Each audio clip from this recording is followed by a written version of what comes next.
Dear all students, आज के lecture में हम डिस्कस करेंगे सर्कुलेशन ऑफ ब्लड, देन उसके बाद डिस्कस करेंगे ब्लड प्रेशर, और आज का जो लास्ट टॉपिक होगा वो होगा कॉम्पोजिशन ऑफ ब्लड, जिसमें सबसे पहले मैं स्टार्ट करूंगा सर्कुलेशन ऑफ ब्लड। और सर्कुलेशन ऑफ ब्लड जब मैं स्टार्ट करूंगा तो सबसे पहले मैं आपसे डिस्कस करूंगा हार्ट के डेवलपमेंट को लेकर। हार्ट के डेवलपमेंट में अगर आप इवोल्यूशन के बेसिस पे डिस्कस करते हैं, हार्ट के डेवलपमेंट को अगर आप इवोल्यूशन के बेसिस पर डिस्कस करते हैं, मतलब मेरा ये है कि अर्थ पे जब एनिमल्स का डेवलपमेंट जो है स्टार्ट हुआ, तो स्टार्टिंग में जो एनिमल्स थे उनमें हार्ट में चैम्बर जो है वो कम थे। ठीक है, मैं अगर डिस्कस करूँ फ़िश के बारे में, तो फ़िश में आप सबको पता होना चाहिए कि फ़िश में हार्ट चैम्बर 2 होते हैं। जब आप रेप्टाइल्स में और फ्रॉग में डिस्कस करेंगे तो वहाँ पे आपको हार्ट के जो चैम्बर मिलेंगे वो 3 मिलेंगे। ठीक है, देन आप बर्ड और मैमल्स में जब जाएंगे तो हार्ट के चैम्बर टोटल 4 मिलेंगे। मतलब ये है कि जैसे जैसे एनिमल का डेवलपमेंट हुआ वैसे वैसे क्या हुआ, हार्ट के चैम्बर भी डेवलप हुए हैं। ठीक है, और अगर आप फ़िश से स्टार्ट करते हैं, फ़िश एक क्या है, एक्वेटिक एनिमल है, और यहाँ से अगर स्टार्ट करेंगे तो यहाँ पे हार्ट के 2 चैम्बर हैं, और यहाँ पे सर्कुलेशन जो होगा वो सिंगल सर्कुलेशन होगा। सिंगल सर्कुलेशन मीन्स यहाँ पे हार्ट में 1 टाइम ब्लड एंटर करेगा और 1 टाइम ब्लड एग्जिट करेगा। ठीक है, मतलब एक बार ब्लड जाएगा हार्ट के चैम्बर में और फिर एक बार निकलेगा।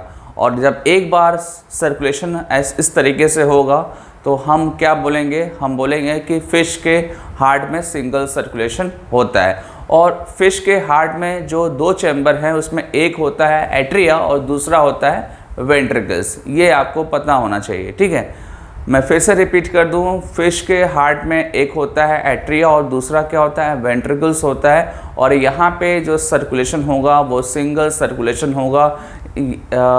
फ़िश के हार्ट में 1 टाइम ब्लड एंटर कर रहा है और 1 टाइम ब्लड एग्जिट कर रहा है, इसलिए हम यहाँ पे सिंगल सर्कुलेशन बोलते हैं। ठीक है, हार्ट के चैम्बर में जो ब्लड जाता है, ठीक है, वो एक्चुअली में कैसा ब्लड होता है, वो ब्लड होता है डीऑक्सीजनेटेड ब्लड होता है और साथ ही में ऑक्सीजनेटेड होता है। मतलब दोनों चैम्बर के अंदर ऑक्सीजनेटेड और डीऑक्सीजनेटेड ब्लड दोनों प्रेजेंट होते हैं। और ऐसा अगर हार्ट होगा तो ऐसे हार्ट को बोलेंगे हम वेनस हार्ट। क्या बोलेंगे हम, वेनस हार्ट। एक बार फिर से रिपीट कर दूं कि फ़िश के हार्ट में deoxygenated as well as oxygenated blood दोनों होते हैं।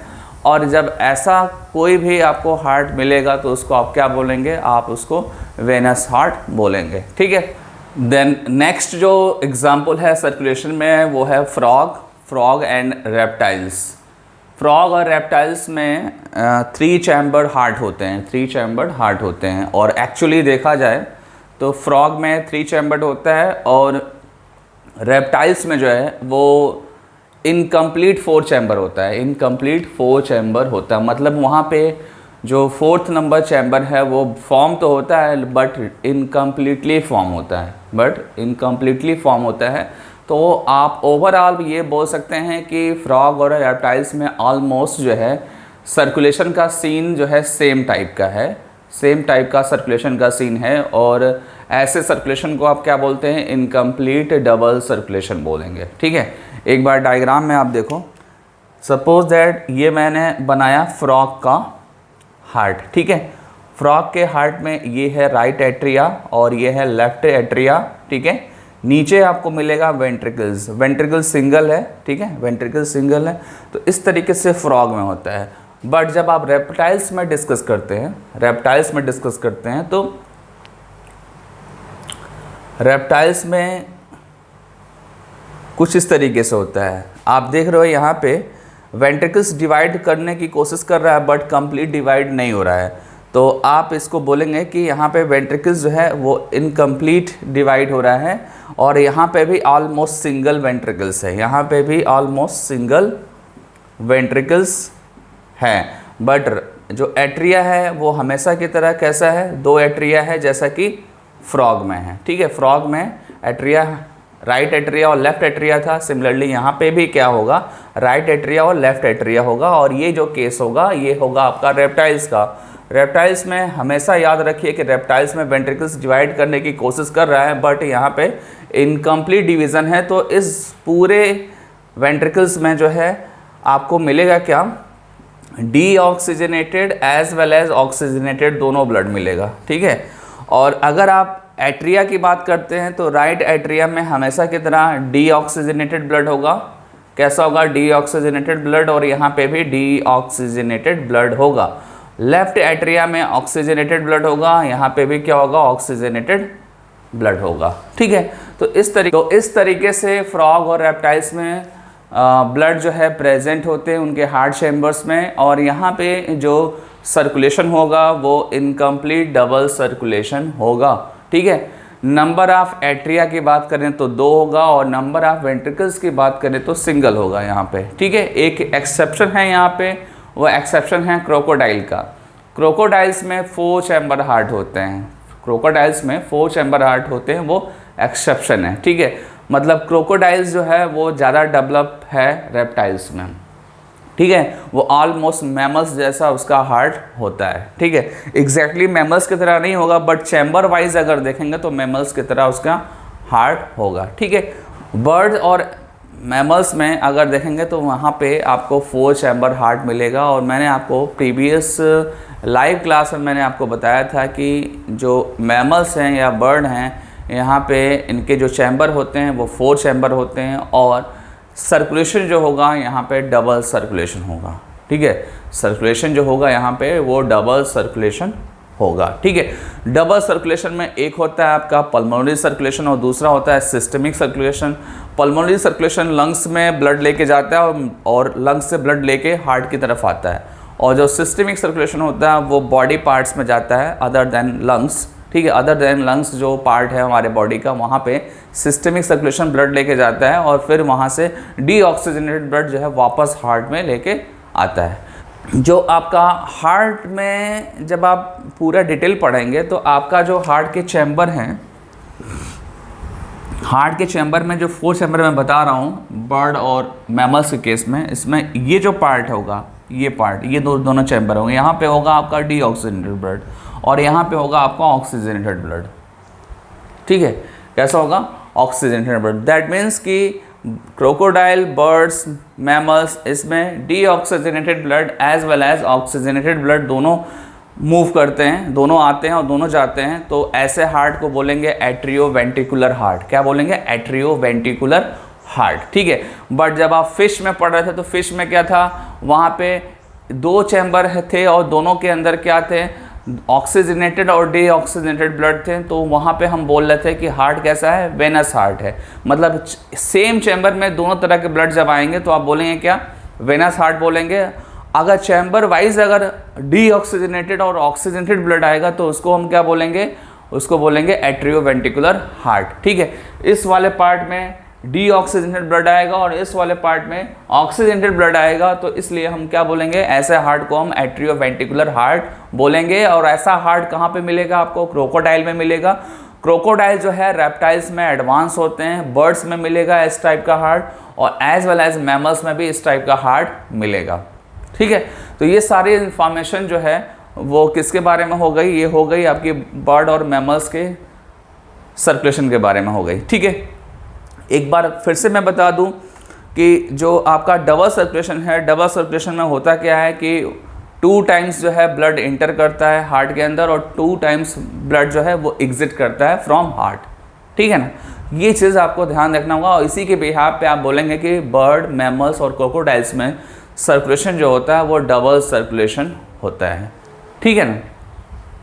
तो ये टॉपिक आपका हो गया। अब इसके बाद हम आते हैं नेक्स्ट टॉपिक है हमारा ब्लड प्रेशर। ब्लड प्रेशर जो है वो एक्चुअली क्या है, ये बहुत इंपॉर्टेंट टॉपिक है, बिकॉज आपको पता है ना कि ब्लड प्रेशर जो है एक एज के बाद अक्सर ब्लड प्रेशर वाली प्रॉब्लम हमको होती है, हम लोगों को, ठीक है, इसलिए इम्पॉर्टेंट है।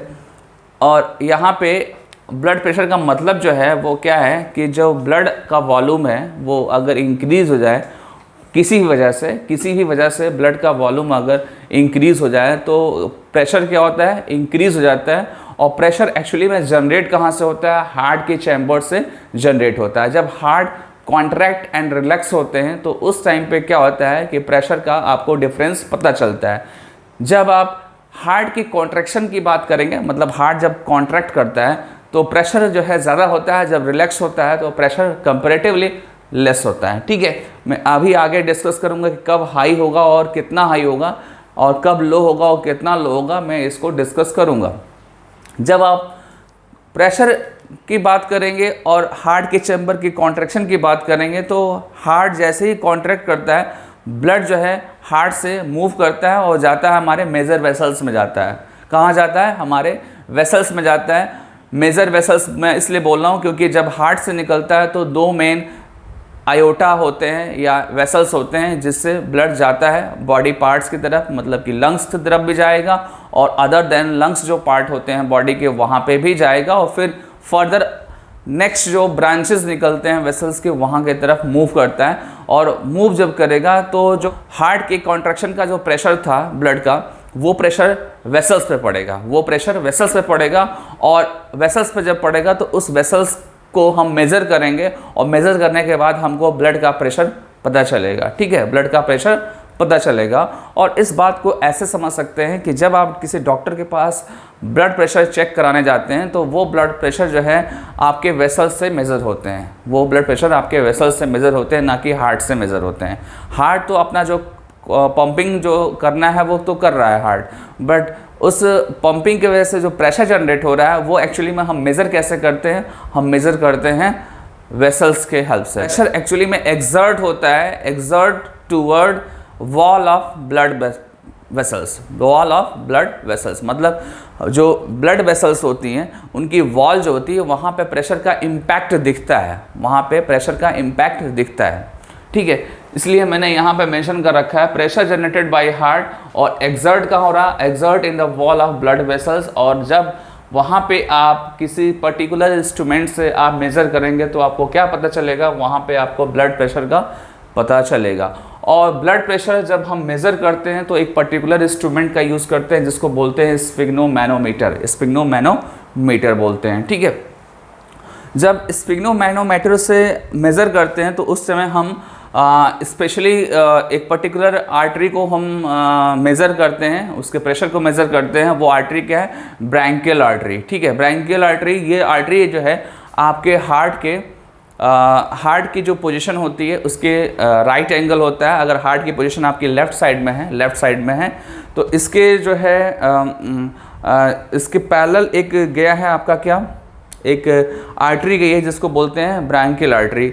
इसको हम मेज़र करते हैं, ये अपर आर्म में होता है, ये अपर आर्म में होता है। जब आप इस आर्टरी के बिहाफ पे हार्ट की पोजीशन जब एक्सप्लेन करते हैं तो आप बोलते हैं कि इस आर्टरी के कंपैरिजन में जो हार्ट है वो हॉरिजॉन्टल है। क्या है, हॉरिजॉन्टल है, इसलिए इसको हम मेज़र करते हैं। ठीक है ना, यहाँ पे जो आपकी आर्टरी है, ये जो आर्टरी है, इस आर्टरी के बिहाफ पे हार्ट की पोजीशन जब आप डिफाइन करते हैं तो हार्ट जो है वो हॉरिजॉन्टली सिचुएटेड होता है, इसलिए इस हम आर्टरी को हम यूज़ करते हैं ब्लड प्रेशर के मेज़रमेंट के लिए।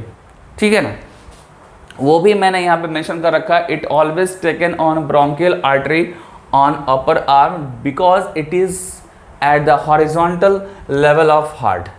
ठीक है, ये आपका क्या है, ब्रैंकियल आर्टरी है। कहाँ पे है, अपर आर्म में है ये। ठीक है ना, ये कहाँ पे है, अपर आर्म में है। अब जब मेज़र करते हैं तो मेज़र जब करेंगे तो यहाँ पे दो तरह के प्रेशर मिलेंगे आपको, एक मिलेगा आपको सिस्टोलिक प्रेशर और दूसरा मिलेगा डायसिस्टोलिक प्रेशर।